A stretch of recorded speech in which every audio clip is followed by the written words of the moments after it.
Hi, everyone. Thank you for being here. Rocio Ribeles is here a second year. And who knew how much would have changed since we last spoke? I feel like your world in education is completely different than it was 1 year ago. And that's actually what you're going to be talking about. And I haven't found a country yet that this hasn't touched. Less on my side of Italy than on yours, but it's just a matter of time, right? So thank you so much. I'm not going to take up your valuable speech space, so looking forward to it. Thank you. Thank you so much, you, Angeline, to provide us this wonderful network and this wonderful conference. So just let me share with you the presentation, and I will try to do it well on the first time. And I'm going to share, yes, okay, one moment, sure, it's okay, not this way. And full screen. Sorry. I'm doing, no, again. I'm going to do it. Present the table. Okay.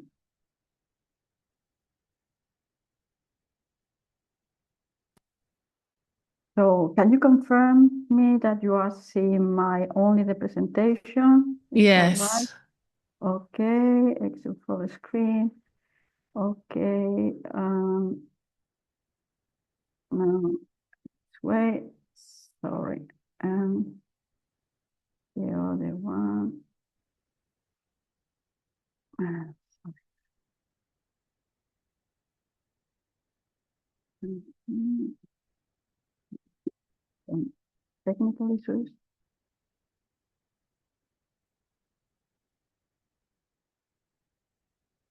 Mm. If you just share like you did before and don't push yes to entering full screen, it should be okay. And just let me stop sharing. Just one moment. Let's go. Okay. So while we Mm. wait, I'll just ask a question of the people that are here. Um, Absolutely. are you all seeing the invasion of AI in education as well, where you are? You can maybe say which country you're in. That would be great. Rozia is in northern Italy, and I'm in southern Italy. So what about the rest of the attendees? Okay. Now you can see only the presentation, right? Yes. Okay. Let's work. So, that was my, however, I'm going to try to, you are sharing the screen. Ah, this is strange. It doesn't allow me. Okay, let's see, present.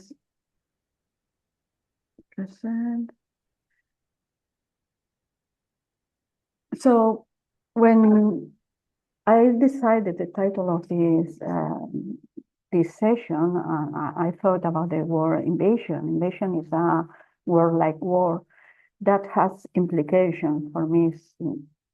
It put myself in a situation, a hostile situation, and I don't like that personally. But then I searched for the definition, and I have to say that in some way I found a correspondence between the war and the real situation. So let's see the definition of invasion, and we find to enter and spread in a particular place or medium, or when a large number of people or things come to a place in an annoying and unwanted way. Can we say that AI, generative AI, has been present in an unwanted way in education since day one? That's so. Let me, in some way, um, how this invasion, war invasion, can, in one side, can imply fear, insecurity, but also an opportunity to face a challenge, um,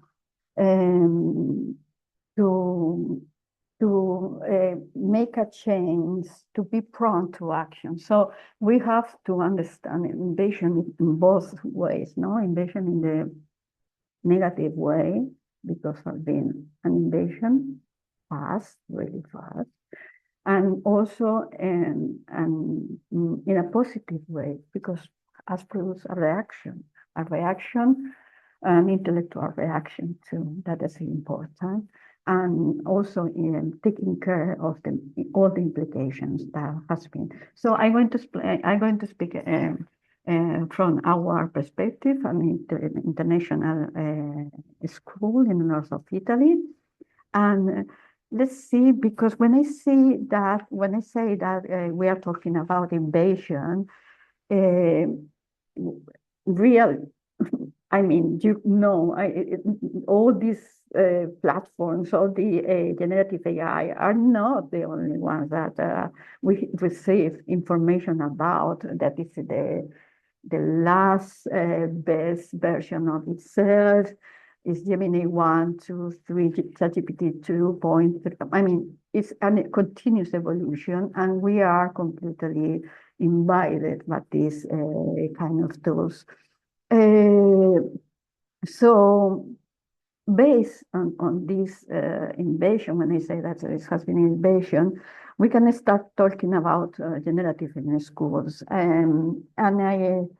Since I lead, I'm in contact with other schools, private, public, and also university. And I have to say that for all of them has been hard to face this quantity of problems. So I would like to show you a timeline that is also related with my personal experience. In 2022, in June, by chance, not for an academic channel or industrial information or companies information about, I was in contact with ChatGPT. It was by chance in a WhatsApp group that I still is working with my colleagues that we attended a master on education, and Vicente Mascarell shared it with us what ChatGPT, and everybody was kind of, oh, and I was excited, because it was kind of, oh my God, this is going to be the revolution. We have to think how to, but obviously seeing in a kind of long process, but also quick. So that was June 2022. At the end of June 2022, I did a presentation about MLA, alternative and research skills for the staff, for my colleagues.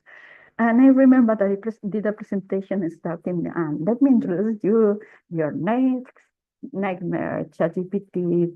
Okay, and I put some examples.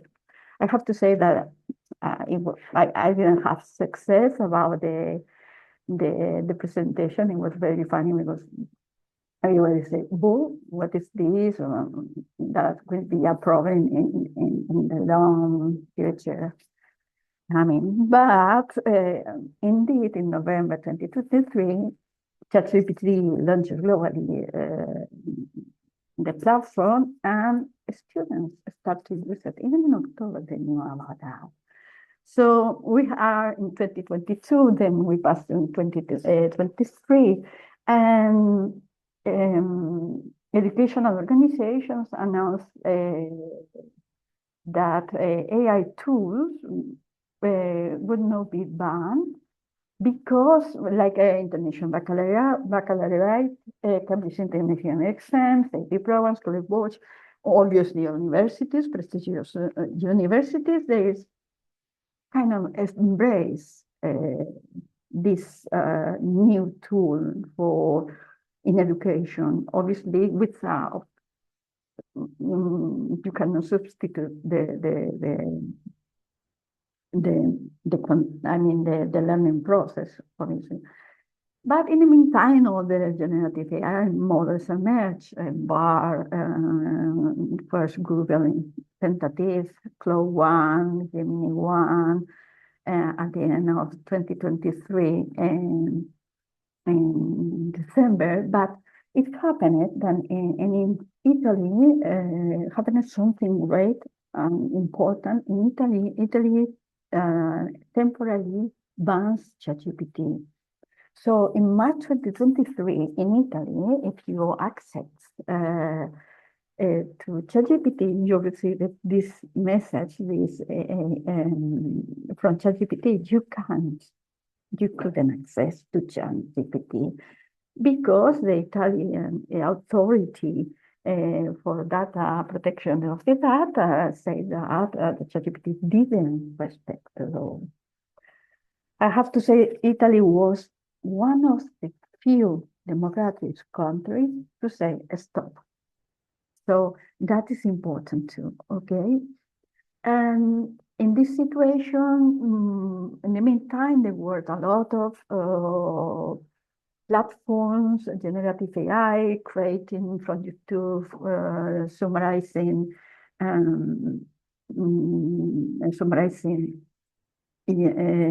videos. I mean, at lot there was a market, and there is a market on AI. So in 2024, we can start in some way. There is kind of wake up moment when institutions or governments, high schools, private mainly or international, start to move or create a movement in order to adapt to that fast change that is happening. And in the meantime, all the students are using it without any kind of protection. So, for example, it was March 2024 when a European Union created the Artificial Intelligence Act, and that is important.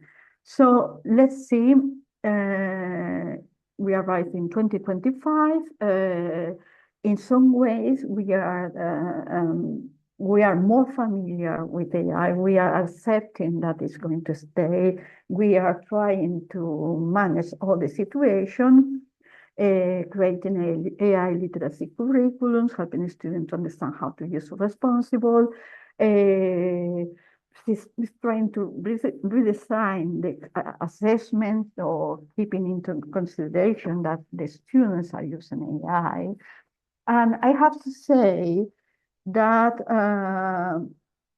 the schools start to adopt AI, generative AI, in the class, but also is forced to use generative AI. Can I say, for example, the example of Google Classroom in June 2025, they introduced without any, um, without any,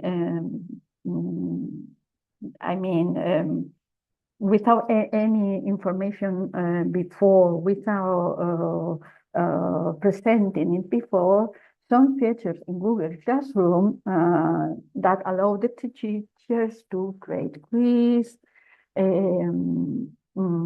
create lessons, generic lessons, and Google Classroom using AI, generative AI features. Why? Because Google cares about education. Well, I'm not sure about that. I don't think so, but that's in my opinion. But probably because, how to say, because Google Classroom is linked with the the email of the teacher and also the email of the students. So it has been an invasion, I think so. And for that reason, I still keeping thinking in that way. And well, now we are in 2026, straight into face in some way, that have passing 4 years, and that is what happened. Okay, so for us, teachers has been 4 years trying to uh, dealing with all the information and dealing with all the information, etc. Now, I've mentioned before GDPR, EUA, Artificial Intelligence Act, Italian Garante della Privacy. These organizations, these governments, what try to do is try to protect data. So, for example, for the European Commission, you see this pyramid and you see high risk, unacceptable risk, limited risk, etc. High risk, we education in the high risk. Why we wait? Because we are we are treating data by children. So we have to be really careful, but only not children, only the staff, also the staff and the teachers. I mean, it's sensitive data that we are working with. So did you see the timeline has been kind of March 2024, European Artificial Intelligence Act, GDPR, Italian government in 2023 stopping ChatGPT, but also dealing with on DeepSeek. Indeed, I mean, they are they continuing to check about these platforms and seeing if they work properly and respecting the law. Okay, so with education, we are here in this high risk place. And after all this, we have to do a lot of work because the organizations that are using AI and us as educational institution, we can choose. No, we don't accept AI, and we don't want to work with AI, etc. There are schools that are doing that, and I was completely respectful. But on the other hand, there are schools that they say, no, we have to stay in that moment of preparing the students to do AI, to use AI. So obviously we have to train staff, choosing the platform that we generative AI we want to use, make risk assessment, data assessment, and check the legality, where the information goes. We have to guarantee human oversight. We have to inform users. We have to train students, staff, and in our case also parents. So after all these, when finally we have chosen a platform that you are going to use that respect and pass all the necessary steps that must to pass in order to protect the data of the kids, that is our first, absolutely first goal, then demands pedagogical questions about, because, for example, also generative AI is produced by create dark patterns. Dark patterns are those patterns that create addiction, like social media, like that continuously scroll. The dark patterns are usually, and that you can see because at the end of the age, when you ask to generative AI, it's not okay only. Then they ask, do you want me to create with all this information? I don't know, a better um, a presentation, a PDF, a document, or whatever. It's always asking you to do something different, in some way more attractive. It's not giving you only the answer. It's also saying you a little, would you like to do this? And it's better. Do you want to, if you create material for the kids, it's for sure that, do you want to me to do it friendly with the images of, etc. So it's creating, it's using dark patterns, and it's creating that kind of addiction. In addition to that, if you, I talking, if you use to create material, for example, you are a teacher, but if you are a children, you are a kid, you are a teenager, probably you are using also, and generative and AI understand the year of the kid. If you are using, because you say, if I am grade 8 student, or I am grade 9 student, so generative AI knows the age of the who is talking to.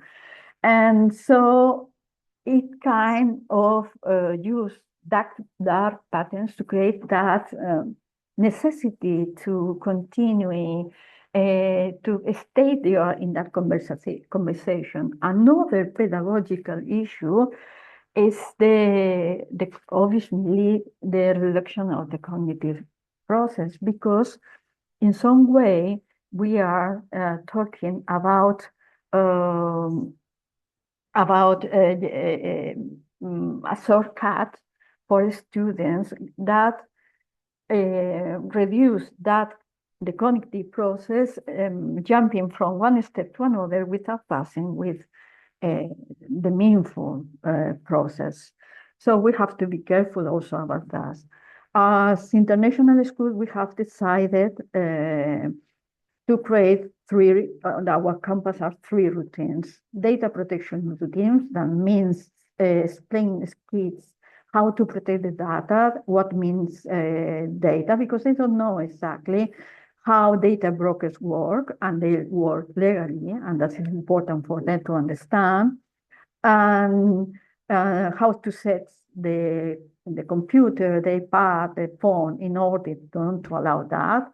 Ethical decision routine that applies to what is, I mean, question to, do I harm to someone when I do use AI? And critical thinking routines, that means how to develop that cognitive process that in some way generative AI is trying to avoid. So as I say, what is data? What is your data valuable? Because they think that they are not. Do I harm myself when I use AI? Do I harm, who do I harm with this action? With asking question like, with this answer, what is the AI assuming? So those questions are present in our classes as poster in order to find or create a routine with our students. That is important. And then a first open question is important for us teachers. To what extent is generative is supporting us, or are we adapting to it? To what extent is forcing to a framework that you have to, because they are giving you a specific framework to do the things. So are we using it correctly, or for differentiation? That's most important. Is AI doing the differentiation instead of us? What are the implications? So my final question is, if companies within the industry have never exhibited an interest in education itself, it is pertinent to question why we have been invited by generative AI. I don't think that the first goal of these companies is education. So that was a kind of, in a hurry, uh, mm, say, let's see, presentation about what is happening in the school and how we face it, all this. I'm, as I was last year, very grateful for your perspective, because until, the two of us have spoken separately for different reasons. And I'm Yeah. always surprised at all the processes behind what you have to do, right? Like we're mostly focused, like we people aren't in schools, you're focused on, of course, some people on personal data a little bit, but about the cognitive, the learning aspect, but you've got all these other processes and beforehand that, and it's really fascinating and what you have to do. And I hope to come to see your school sometime and see these processes that you put in place because it really looks like, I mean, I know from that you've really done quite a bit, and I would love to see that in practice because it looks like, those three pillars that you were talking about at the end were very interesting. Yeah. Yeah, no, no, I have to say that the schools are facing a really challenging situation, and it's really difficult to follow keeping up because it's kind of every time it's different, but we are proud of what we did because we did it in the right way. So Yeah. It even seems because, like it. Yeah, it looks great. yeah, Yeah, it really does. Yeah. but Good. we have to be careful because even companies, big companies, that well-known companies that they say, I'm not going to say the names, but for Mm, education, for kids, they are not mm. comply with the GDPR. Or Yeah. Yeah. so we Yeah. have That's, yeah. to do the risk assessment for all of them. Yeah. Thank you so much for Thank giving you as well. Yeah. giving Then- me this opportunity, and I'm going to join in the next session. Okay. Talk to you soon. Bye. Thank Bye. you, everyone. Bye bye.